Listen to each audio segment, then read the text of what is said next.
Hey, hello. Today is all about animated GIFs. We're going to use an online tool and a few images that you'll upload to create one. If you're unfamiliar, a GIF is a lossless format for image files that supports both animated and static images. So you're going to find a moving and a still image using a GIF format. Pardon me. And one of the things that it's useful for is it's one of the three image formats that you can put on the web: a GIF, a PNG, or a JPEG. One of the things you can't do is put a Photoshop document, a PSD, directly onto the web. So you need to either save it as a GIF or a PNG or a JPEG. So let's get into it. Here we go.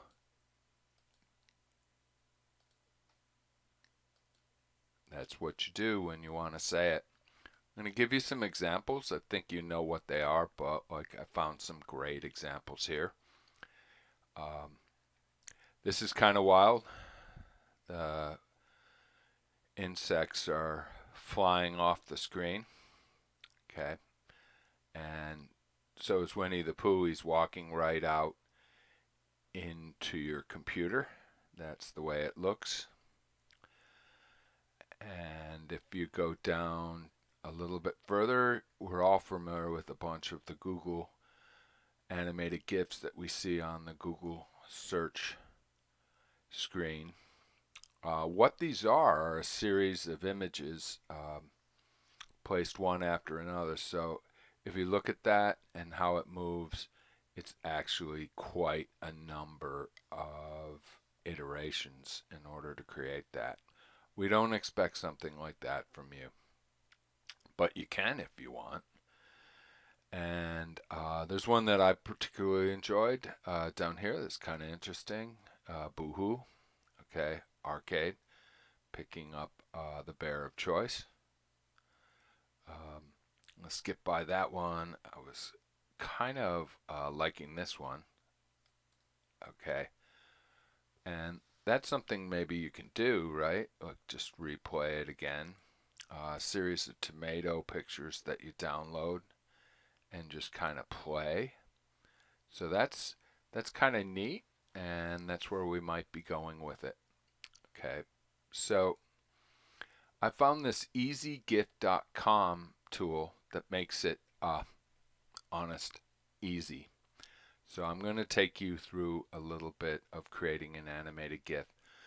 The key is, however, to set up the files that you want to use carefully. You have to choose multiple files because what a GIF is to move from image to image in a way that looks like an animation. So whether you draw it, like you can start out with the eyes and then the next picture you'd be adding the nose and then the head and the shape and the ears. You could at each step save an image as you draw it, and you could create a drawn GIF, or you can create GIFs using image files. Let me show you what I'm doing here. Simply at easygif.com, I choose file, and I'm set up for pictures. I do work for my wife's business when that's open. Okay, and we'll just go ahead with fall pumpkins. Okay, there's a couple of them here. They're a little bit down. I choose that. I'm going to go with the pumpkin theme today. Um, and there's Mr. Crockett. Okay. Uh, so they're kind of down at the bottom. More pumpkins. Okay. So I'm going to go with this one. I'm holding the control key down if I'm on a PC to select them all. So basically, I choose 4 pumpkin images, and I'll go ahead and upload and make a GIF with these 4 files.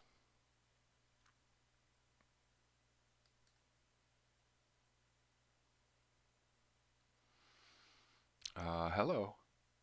Work. Oh, see it's spinning here. Um, didn't happen the first time. There we go. Okay. So what you can do is say they're not all equally resized. If you're taking an image, you can go ahead and do that. I'm just going to resize them, and they'll do that. And that's not where I want to start. I want to start maybe with this image here, maybe the big one, and then end with that image. Okay. So I'm just going to reorder them and toggle the range of, and if I want to, I can choose one of them and go with effects. Just see the speed, side by side, cut duration. I'm not really going to go into that. I'm just wanting to show you. Let's go with crossfades. Okay, so that each image will blend into the other. And I'll go a loop count, which is to allow it to just loop forever. Okay. And I'll just go ahead and make a GIF. And you can already see the result here. Okay. We advise you to optimize. Okay, so we can just go ahead and optimize and choose that. And what I'll do is I'll go into effects, and I will go with the sepia, see what that does. I don't know. Tint it. That's what I might want to do. Just choose a different color. I'll tint it grayish. And then I'll choose fade out and apply selected. Didn't really like that. So you got to be careful, because what happens is you may not like it. So what I'm going to do is take the tint off and apply selected and see if it goes back. Yes, it does. So you do want to be careful with what you're doing, but like I definitely encourage you. I want to slow it down a little bit. It seems frantic. Okay.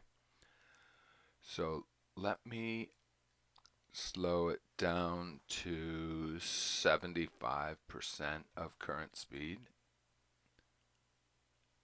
And I like that better. I even like it maybe lower. Yeah, that's it. So, don't you want your feet rubbed with pumpkin scrub? Anyways, to get this off the computer or off the website and upload it to my Schoology page so I can give you credit, what you want to do is over here click save, and there you have it. And if you download it, right, and open it, it'll run in your photo editor. So this week's assignment is to use easygif.com or any other tool. No one prevents you from going and doing something else to create an animated GIF. Looking forward to seeing what you draw or what images you put together in order to create your GIF. And as a reminder, if anyone's outstanding with past work, please get it in. We have about one assignment per week that takes a minimal amount of time. We've rolled and scaled back this class. Please don't let this class be the one that you have difficulty with. Max out. All the best.